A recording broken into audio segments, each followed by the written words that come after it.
Ang Ginoo manaa kaninyo. Manausap kanimo. Pagbasa gikan sa Santos nga Ebanghelyo sumala ni Juan. Himayaon ikaw, O Ginoo. Busa miingon si Jesus sa mga Hudiyo nga nanoo kaniya, kung tumano ninyo ang akong pagtulunan, tinuod gayod nga kamo akong mga tinunan, mahibalo kamo sa kamatuoran ug ang kamatuoran maghatag kaninyo kagawasan. Sila mitubag, mga kaliwat kami ni Abraham ug wala pagayod kami maulipon ni bisan kinsa. Busa unsa may buot mong ipasabot sa imong pag-ingon nga kami makabaton og kagawasan. Si Jesus maingon kanila, sultihan ko kamo, ulipon sa sala ang tanan nga makasala. Ang ulipon dili kanunay sakop sa panimalay, apan ang anak kanunay sakop sa panimalay. Kung ang anak maghatag kaninyo kagawasan, mahimo gayud kamo nga mga taong gawasnon.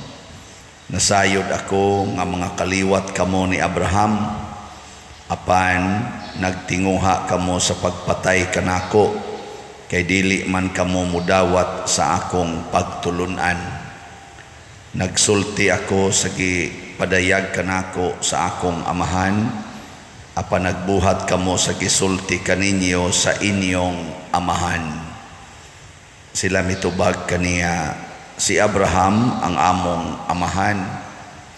Apan si Jesus mitubag, kung tinuod nga mga anak kamo ni Abraham, buhaton unta ninyo ang iyang gibuhat. Ang gibuhat ko lamang mao ang pagsulti kaninyo sa kamatuoran nga akong nadungog gikan sa Dios. Apan nagtinguha kamo sa pagpatay kanako, wala magbuhat og sama niini si Abraham. Nagbuhat kamo sa gibuhat sa inyong amahan. Sila mitubag, dili kami mga anak sa gawas, usaray among amahan ang Dios. Si Jesus mitubag kanila, kung ang Dios maupa ang inyong amahan, inyo unta akong higugmaon, kay gikan man ako sa Dios ug karon ako ania dinhi. Wala ako muanhi sa kaugalingon kong pagbuot, kundili gipadala ako. Ang Ebanghelyo sa Ginoo. Dayon ikaw, O Kristo.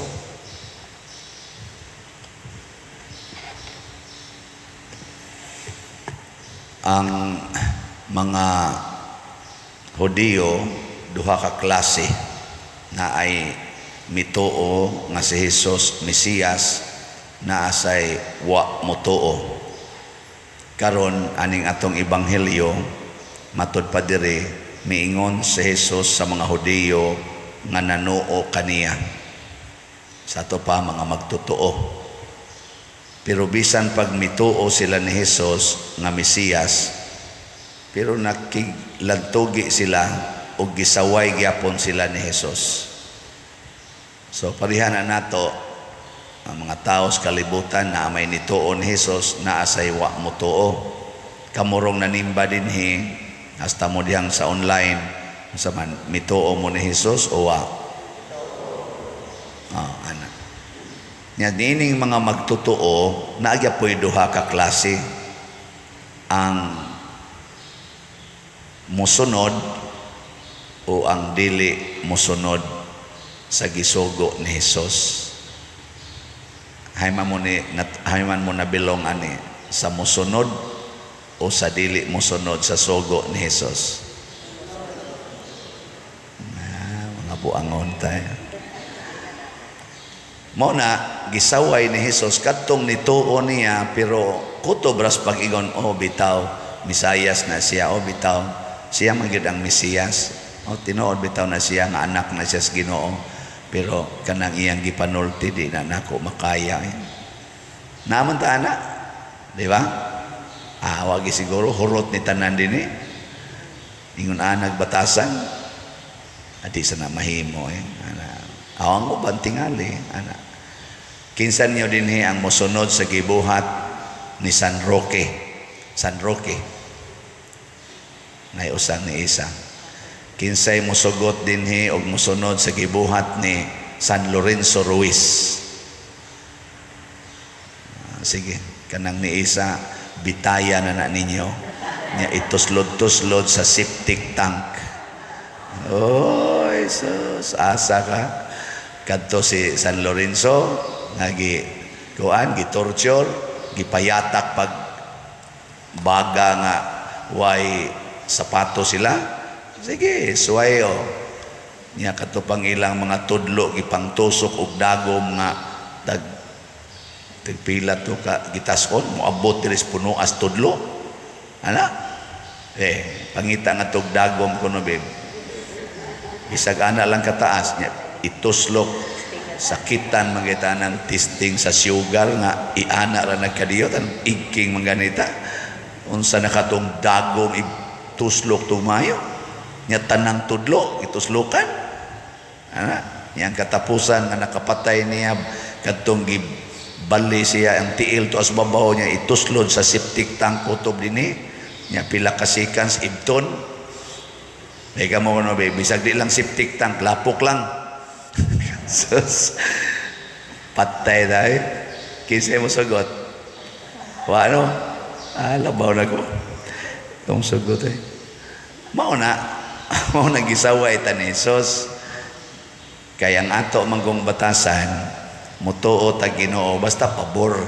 Kada bang Ginoo nga mo ayo sa akong sakit, pana, believe kay ko ng Ginoo kana bang Ginoo nga mopapasar nako sa board exam kana believe kay ko kana bang Ginoo nga mohatag og kalinaw sa among kinabuhi kana believe kay ko kana bang Ginoo nga mousab sa kasing-kasing sa tao nga akong bana nga nangabit mubiya na sa kabit ang akong anak nga nisuyop mubiya na sa suyop ang tapulan kong anak kanang muko magbinuotan ako na believe kay ko anang Ginoo believe kay ko simbag yung ko gyud. No. Pero Ginoo gani nga mosugo higugma imong kaaway kung tamparoson imong pikas aping ipatamparos ang pikat adi madana yung Ginoo kanang moingon pasaylo alag kapito ang nagsigig pangabit adi na madaoy magbuwag ta wa naman ikapuslanan kanang moingon ibaligya ang tanan o ihatag ang halin ngadto sa mga kabos ijara sobra na sad na di na di mada sila lang Una sa atong unang pagbasa Genesis Sadrak, Misak, Abednego kauban man ni Daniel mga nabihag ni sila pagbihag sa itong gitawag to Babylonian exile. So dito sa Babylonia ang unang hari nga ilang na-encounter si Nabucodonosor. Nabucodonosor gusto nga pasimbahon sila sa iyang mga Diyos-Diyos. Di man musimba si Sadrak, Misak ug Abednego pero believe ba unta to si Nabucodonosor kay mga buutan man mga bright man kay ni silang upat. So mo to sus sibahan man sa mga leaders sa di na musimba. Maperti laguta. Sunan ka to ang kayo kanang hudno nga nagdilaab gipa times 7 ang kainiton sa kalagot ni Nabucodonosor. Pero sa may nakalagot niya niingon si Sadrak o si Misak kung imo ming isugbas kayo kay nangutana man siya si Nabucodonosor isugba tamos kayo kinsang ginuhua ang muluwas ninyo niingon sa dayon sila ay nalamig pangutan ag kinsang ginuhua muluwas namo kay kung luwason gid mis Ginoo maluwas gid mi pero kung di gid mi niya luwason di gyapon mi musimba sa imong Dios astang laguta ni Nabucodonosor giiksa ngadtos kayo wa man nga butang diri kay gilaktaw-laktaw man ang mga tao gud kuno nga nagyayong nila nga nag-iksa ngadto sa Hudno na apil og kasunog kay porti mang kayuha na apil og kasunog kadto mga tawo nga iksa nila, pero sila nga nabutang ngadto sa taliwa sa Hudno na naglakaw-lakaw lang. Nya ganahan mo ang klasihas Ginoo, no? Kana ba maglakaw-lakaw lang ta, bisag daghan kayo mga problema, mo bitan na mo ingon ako Pader no kanang gikaluy-an jud ko maayo Pader nako. Ngano man na bless jud ko, nagdebosyon manggugong Santo Niño Pader, katong nasunog among lugar Pader, ang amo ra yung balay mo wa maapil og kasunog. Nako nya ganahan kay kanang Ginoo ganahan kay kanang Santo Niño nga sunugon ang tibok nimong silingan unya ikaw ibilin ra gyud ka. Ganahan kay kanang Ginoo lipay kay ka. Usahay ko na anak magudta. Di ba? Sus, ang akong anak Pader nakapasa Diyos board exam Pader. Sus, praise the Lord yun. Kaya di ani magud ming ani sa San Vicente Ferrero niya ni palit yun ming slat Pader. Nakapasa Diyos board exam. Aw ganahan kay ka ng Ginoo ang imong anak nakapasar. Pero katong sobras katunga nga nangahagbong sa nitik sa board exam, okay lang to. Ang saban, sakto. Naayo jud ko sa akong cancer Pader, stage 4 ko, cancer free lang ko.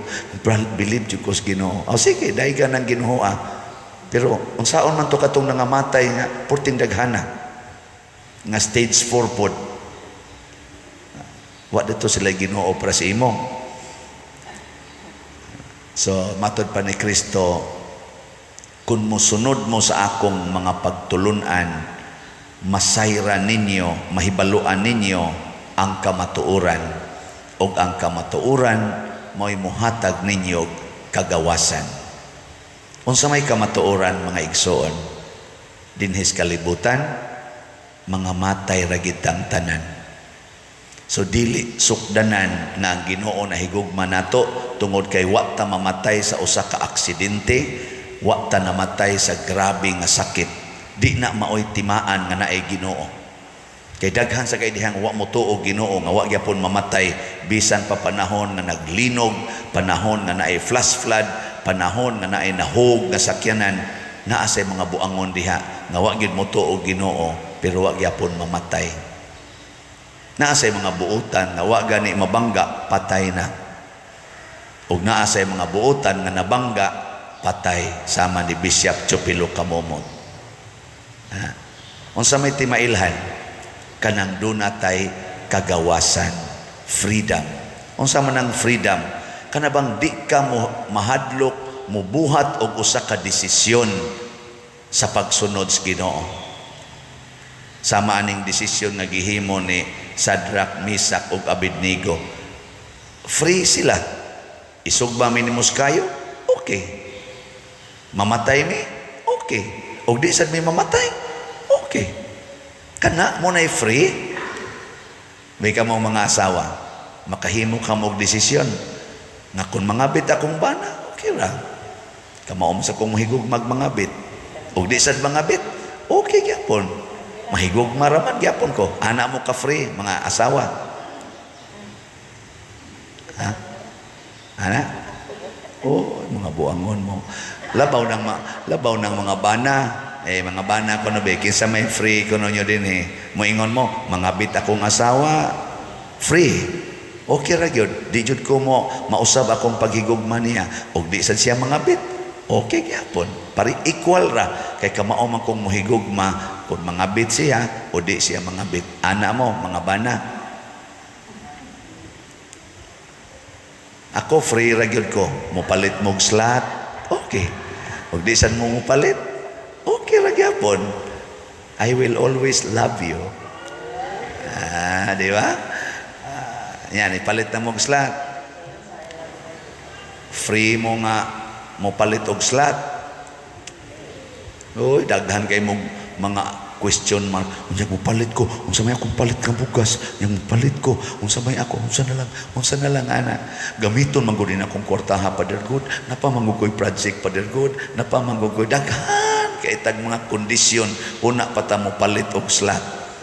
Kanon tang free ka, mupalit kog slot. Nya napaka mo'y bugas ugma. Ug naa, okay. Ug wa na bugas, okay. Basta mupalit kog slot karon, I am free. Kay unsa may kamatuoran, nang pagpalit og slot mao ang pagtuman sa sugo sa Dios nga nag-ingon, ibaligi ang tanan nimong katigayunan ug ang halin ihatag ngadtos mga kabos. Kabos maron ang simbahan kay nangayo man tag hinabang. Di ihatag.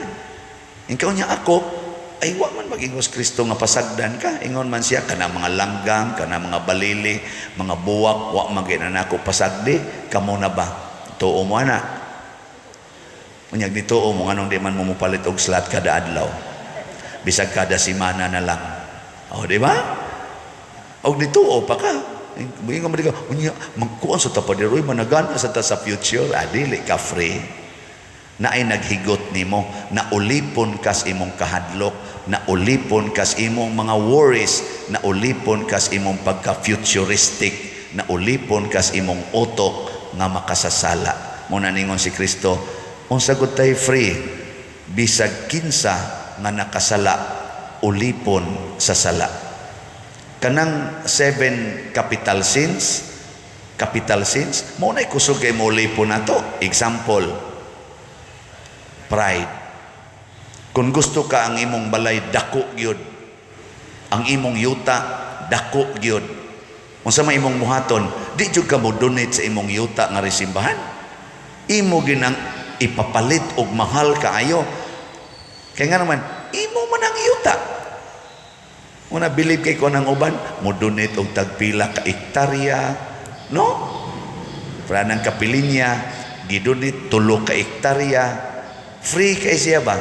Ipangitanan ako ang tag-iya, Father Lindon, nga na imong nag-donate? Saon man ang yuta, Padre, naihatag sa Ginoo. No? Kita din punga-punga na taon-taon, sige baligyag slot para lang ta. Adi sa kumuingon nga bati na ang pagpabayad sa yuta, pero nga ko ba, free ba ka nga mo hatag, di ba ka mahadlok?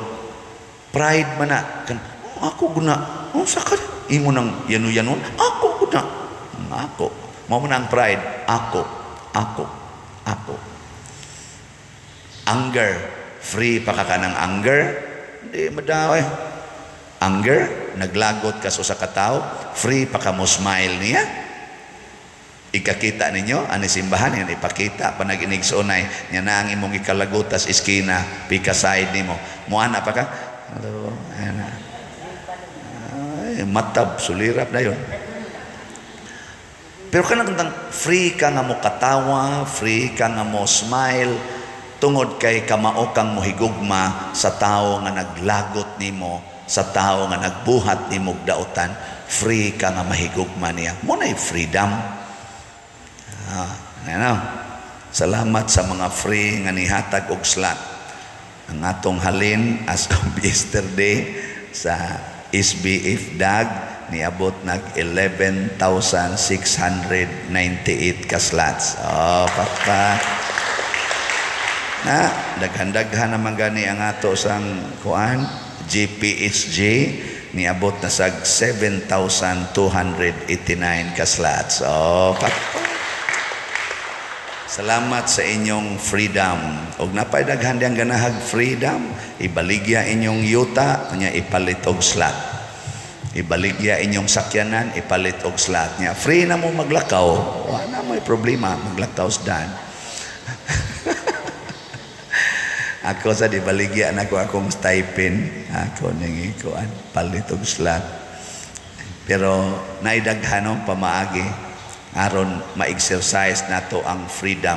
Pasabot ang freedom nga Diyos nun mao ang pagbuhat og maayo nga walay kabalaka, ang pagtuman sa pulong sa Ginoo nga walay kahadlok o kabalaka.